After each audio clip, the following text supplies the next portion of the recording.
Hello, I'm Albert Wanyo. We're going to look at note taking as a step towards writing an academic paper. So, in this lecture, we're going to look at note making, the difference between note making and note taking. We'll also look at the processes involved in making notes and the benefits of note making. So, first, let's start by looking at the difference between note taking and note making. Note taking is the process of jotting down the important points of what we hear. What we hear usually from lectures, seminars, or discussions. And this one involves quickly capturing the information, usually from a source that we hear.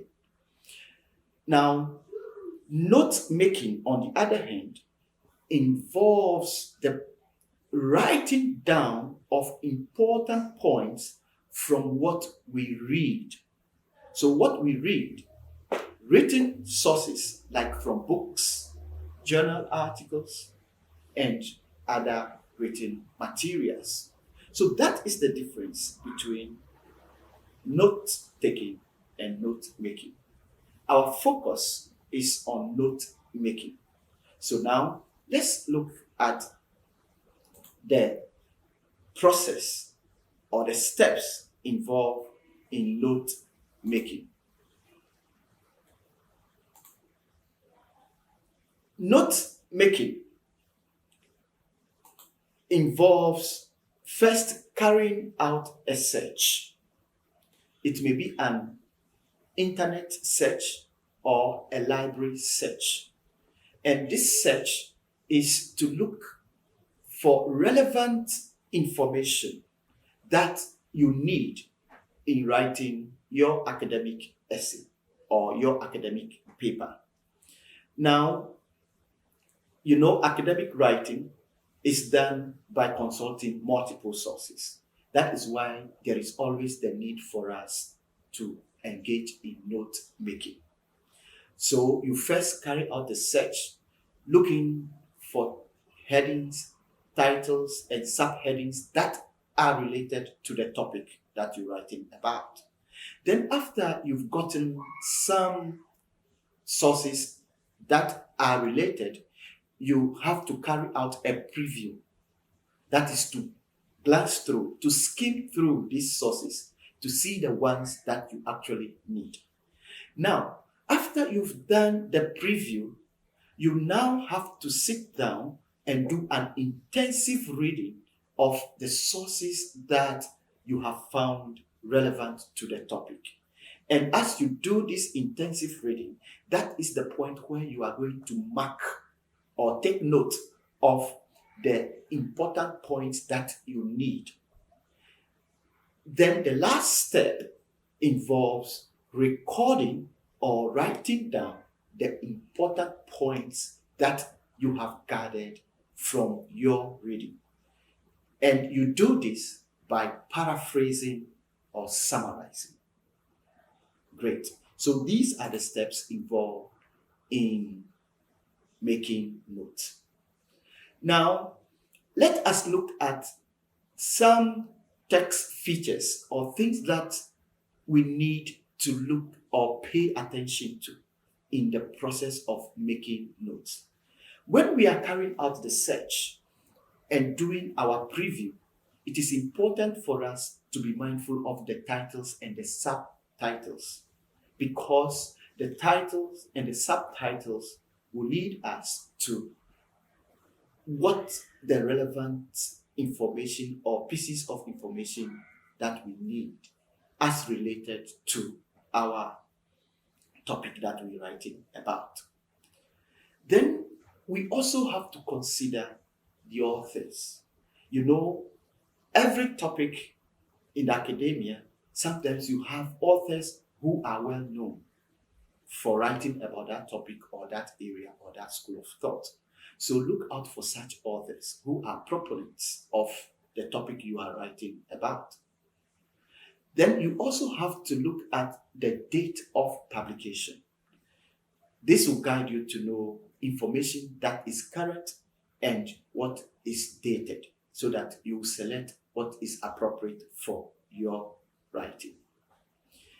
Then we also look at abstracts, because abstracts are a summary of the entire research work or paper. And abstracts are usually within 200 words. So we can quickly read that and get to know whether we need to read the full paper or not. And when it is a book that you are consulting, look at the table of contents. It guides you to the very pages that are relevant to your topic that you're writing about. We can also consider the references. So we always go to the reference list to see the references that the author that we are reading cited, because that will lead us to other sources that are equally relevant to our writing as well. Now, these days, we use a lot of internet sources. So when it comes to using internet sources, there are a few things that we need to consider or take note of.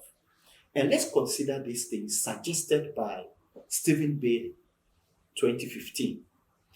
Stephen Bailey suggested that we consider these things about internet sources. First, let's find out if the site is a reputable one. If you are using a particular site, is it a reputable one? Does it belong to a recognized body or institution? Then also, check the name. Is the name of the author of the source you are using known or given? Yes.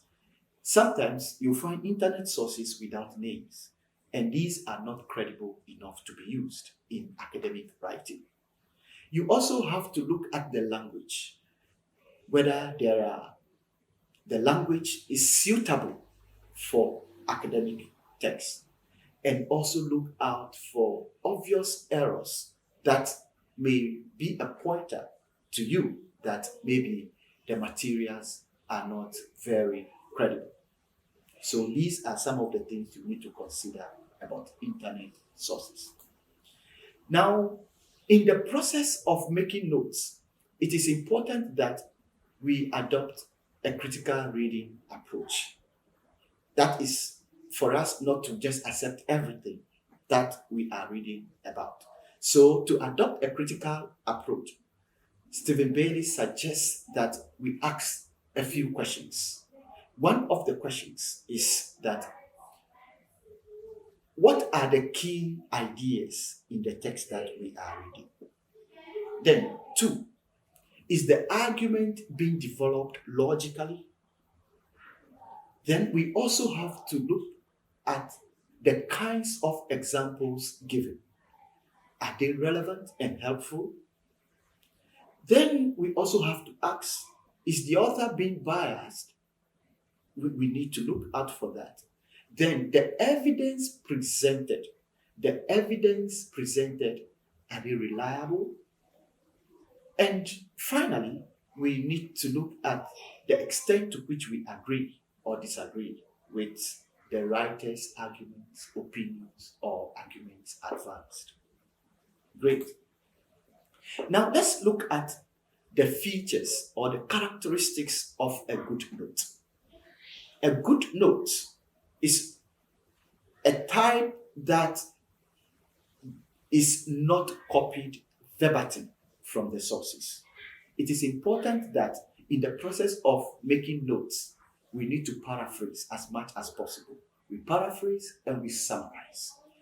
So paraphrase by rewriting whatever we read in our own words, and summarize by condensing or reducing the information that we have read in brief sentences or notes. Another feature of a good text is that you need to record the sources. You need to record the information about the sources. So, the source that you consult, who is the author? In which year was it published? Right? And what is the title? These pieces of information about the sources need to be recorded in your note because you need them when it comes to writing your reference list. A good note also uses symbols, abbreviations, and acronyms to reduce your writing load and to connect the key points that you have identified in your sources. Then also, a good note uses graphic organizers to present the information in a manner that you can see the main points at a glance. So sometimes you can use graphic organizers like a contrast box to show the differences. You can use Venn diagrams to show differences and similarities. You can use the hierarchical array to show the order of importance of points or events in what you write as your note. So these are some characteristics of a good note. Now let's look at why do we have to make notes? What are the benefits of note making in the process of writing your academic paper? First of all, the note that you make serves as a summary of the salient points that you have gathered from your reading. And it also helps you to organize the information that you have gathered from various sources. In addition, the benefit is that it helps you to organize information in a way that facilitates easy identification and recall of the salient points that you have read. Then also, another benefit is that the note serves as a repository of knowledge that you can consult in the process of writing your academic paper or essay. So in this lecture, we have looked at the difference between note-taking and note-making. And we have focused on note-making, looking at the steps involved in making notes. We also looked at the features of a good note and the benefits of note-making.